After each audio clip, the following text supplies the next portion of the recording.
आजकल नौकरी करने वाले हर शख्स के साथ एक बड़ी दिक्कत ये होती है कि वो महीने भर अपनी सैलरी आने का इंतजार करता है और जब सैलरी आती है तो देखते ही देखते वो कहाँ चली जाती है पता ही नहीं चलता।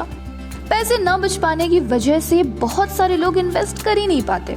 ऐसे में ये बेहद जरूरी है कि हर महीने के लिए सैलरी का एक स्पेशल बजट तैयार किया जाए और उसी के हिसाब से खर्च किया जाए।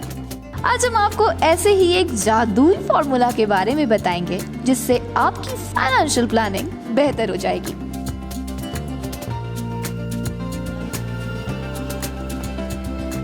ये फॉर्मूला 50-30-20 का है।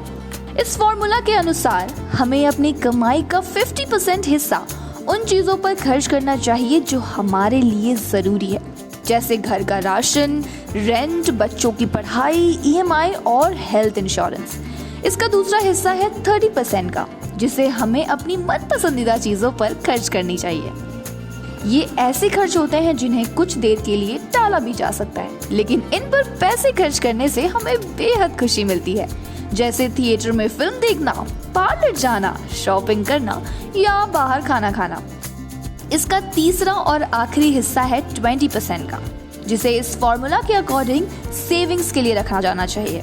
इन पैसों का इस्तेमाल अपने रिटायरमेंट की प्लानिंग, बच्चों की पढ़ाई, शादी या इमरजेंसी फंड के लिए करना चाहिए।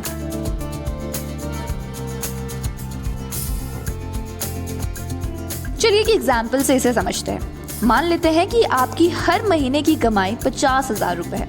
ऐसे में 50-30-20 के अकॉर्डिंग आपको 50% यानी 25,000 रुपए तो घर की जरूरतों पर खर्च करना चाहिए।